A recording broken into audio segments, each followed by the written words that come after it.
The table was still a wreck from the night we left.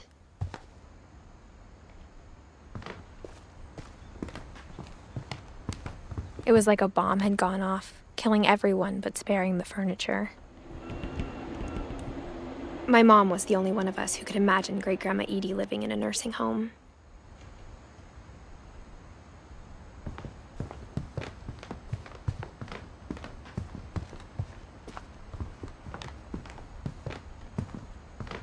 Nothing in the house looked abnormal.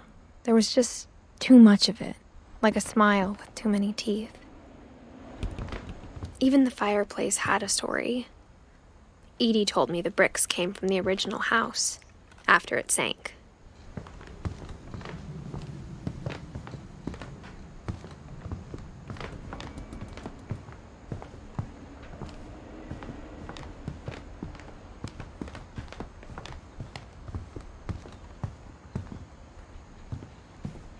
Mom always told me to stay out of the basement, so I wasn't too surprised when the key didn't fit.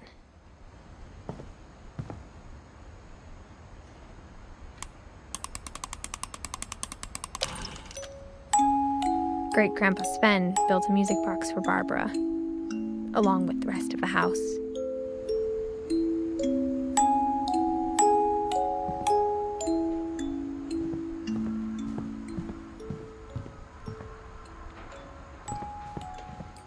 My mom wasn't much of an optimist, but she never stopped believing that my brother Milton was alive.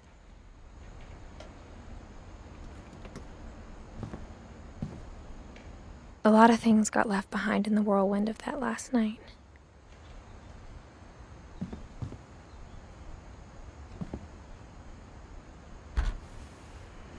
Edie told me once that every Finch who ever lived is buried somewhere in the library.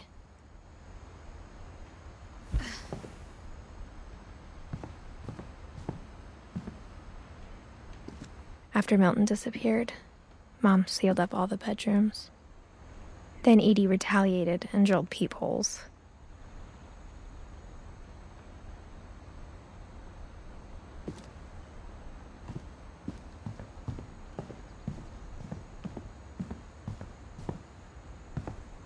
Edie's father, Odin, built the original house.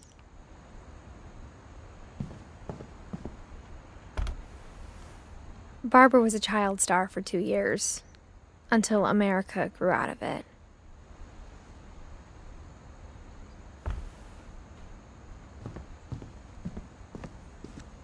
Mom must have locked the third-floor stairs on the night we left.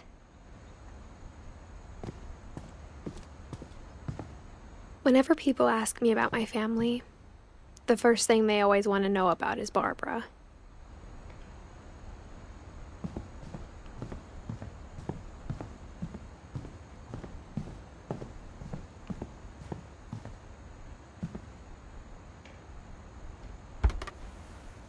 My Grandpa Sam spent 7 years sharing a room with his dead brother, Calvin.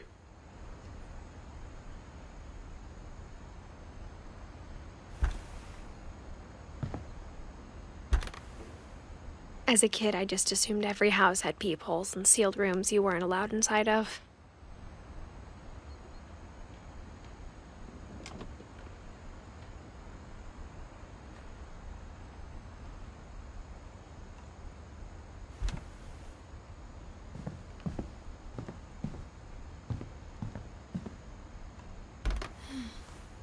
The last time I was in Edith Sr.'s room, I was 10 and she was painting my portrait.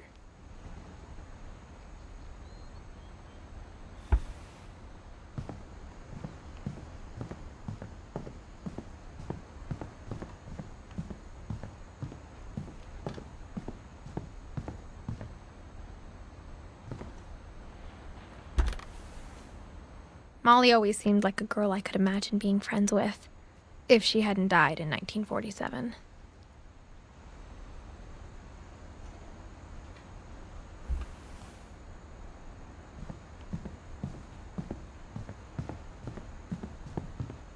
I spent a lot of time playing in Great Uncle Walter's room. I think my mom sometimes regretted not sealing it up.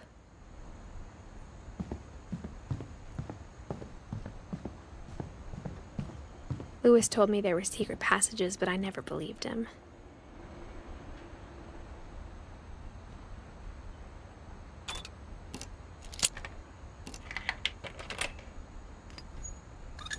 Turns out, my mom was really good at keeping secrets. Now it was time to find out what my mom had been afraid of.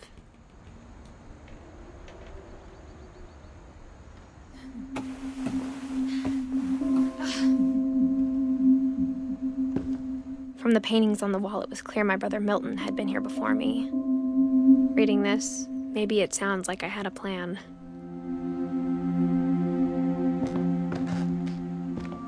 But I had no idea what was behind that door.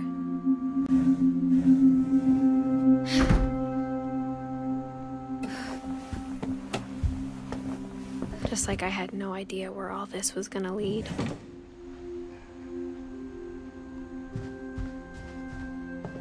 I grew up looking at Molly's room through the peephole.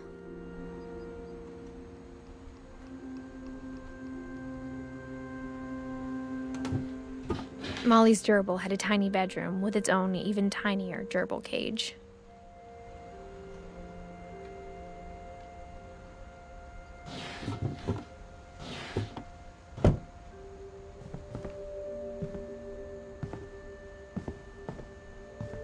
Being inside for the first time, I felt like I'd stepped behind a painting.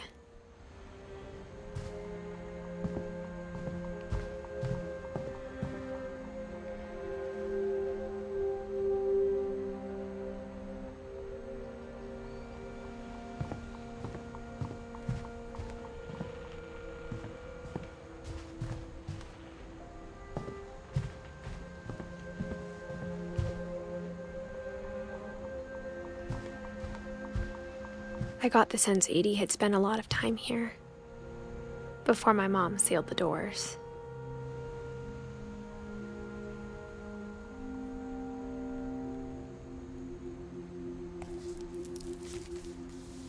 December 13th, 1947.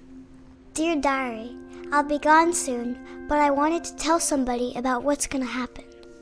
It started when Mom sent me to bed without dinner. I woke up and I was starving, so I looked around for something to eat.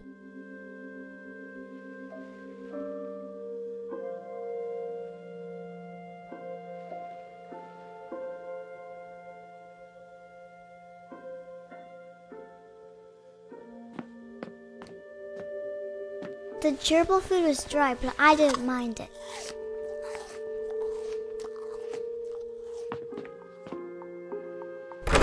Mom, can I come out now?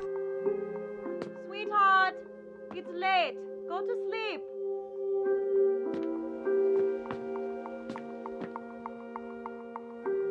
My Halloween candy was all gone.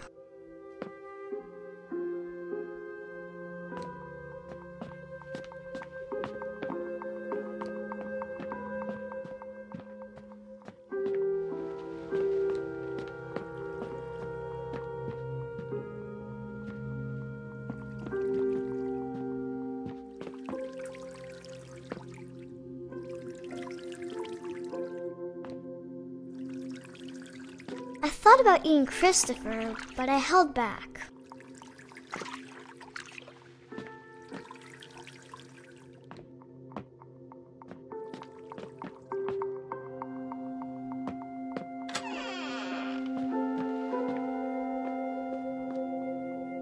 I kept eating and eating.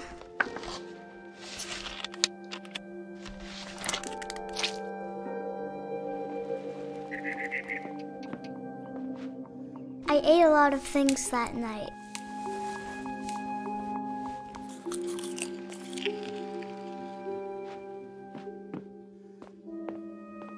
Then I heard chirping outside my window.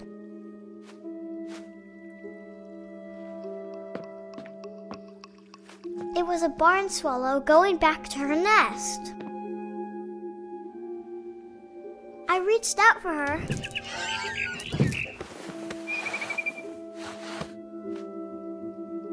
And suddenly, I was a cat.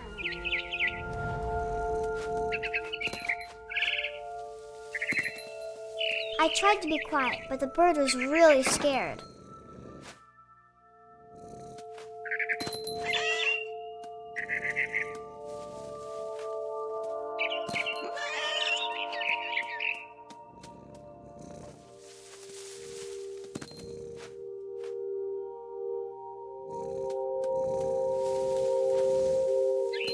Mom and Dad didn't even look at me.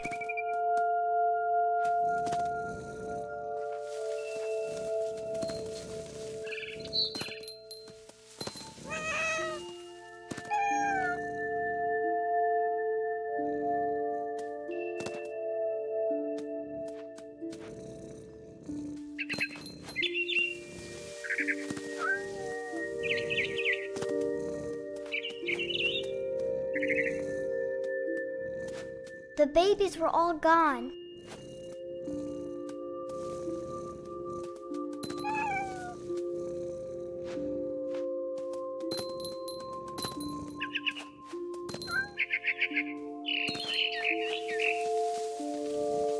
I jumped and I almost got her.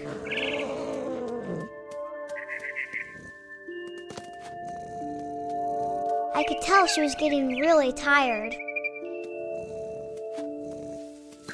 Now I was up in the big tree. I promised Dad I wouldn't climb it anymore. All I cared about was eating that mama bird.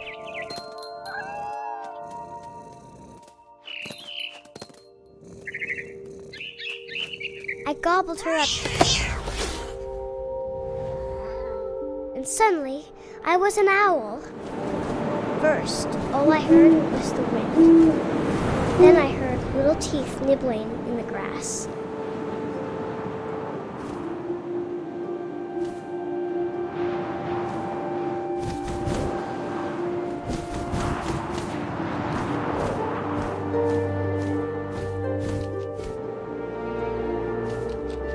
Rabbits.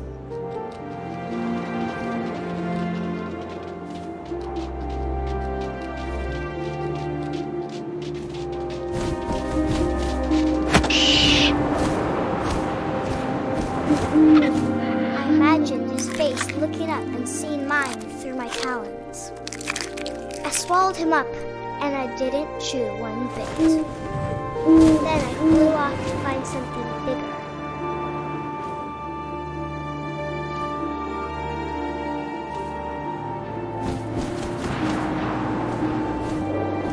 A mama rabbit.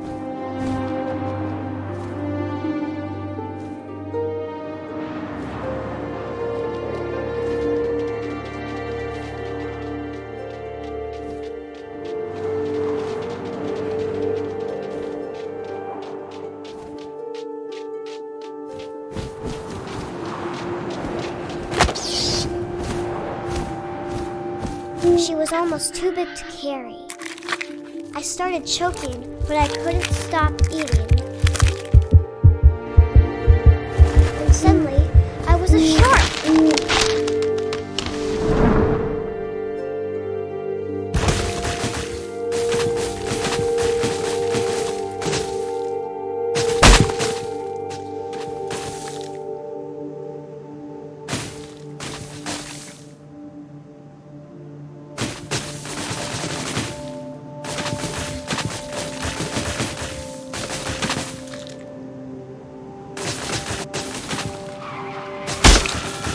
I rolled off a cliff and into the ocean. Now, I was hungrier than ever.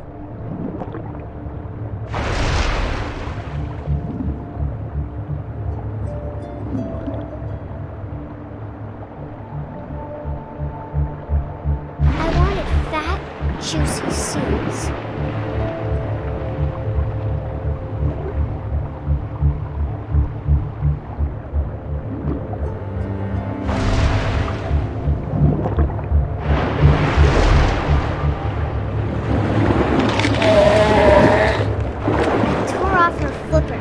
Tasted really good.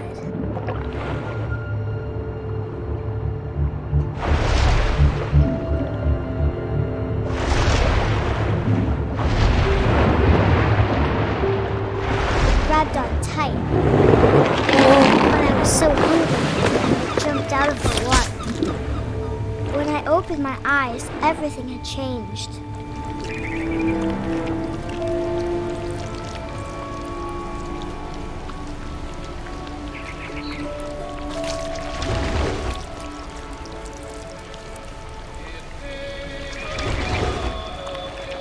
Now I was a monster, and I smelled people everywhere.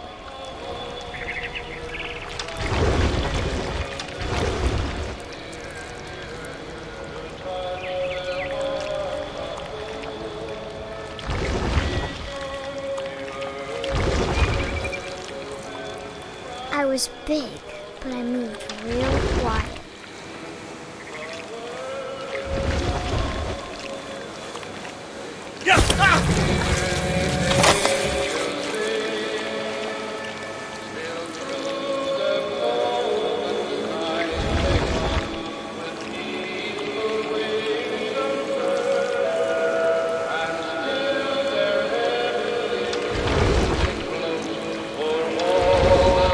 To stop, but also I didn't.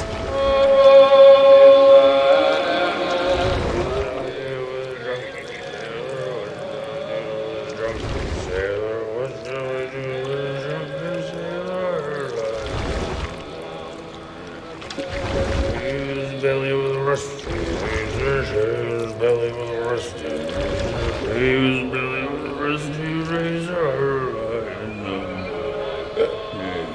What shall we do with a drunken sailor? What shall we do with a drunken sailor? What shall we do with a drunken sailor? And the captain's daughter, and the captain's daughter, and the captain's daughter. What shall we do with a drunken sailor?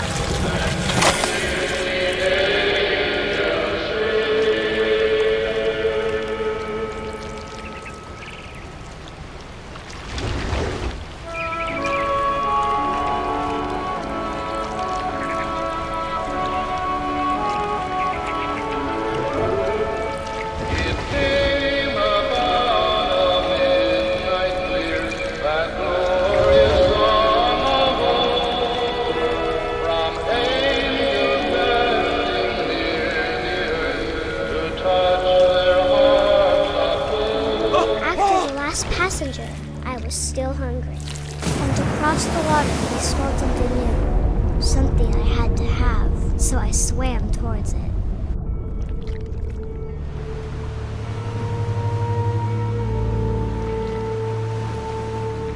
I slithered onto the sand, and the good smell went into an old pipe.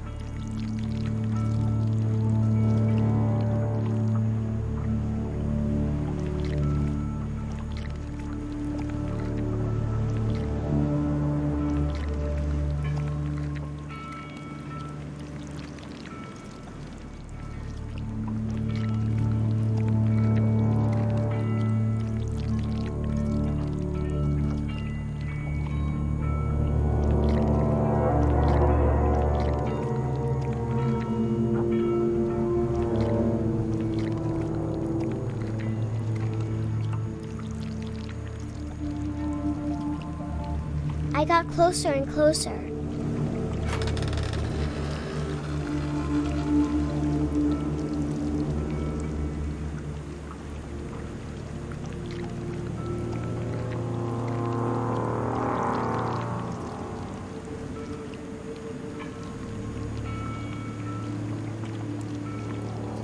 All my stomach started growling. And suddenly, I was me again. I held my breath for a long time, but I couldn't hear anything. I think it's waiting for me to fall asleep.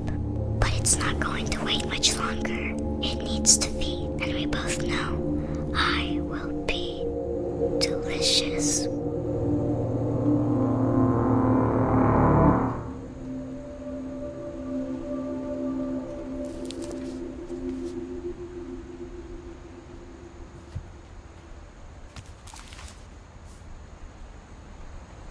I'm not sure if I believed all of that, but I'm sure Edie would have.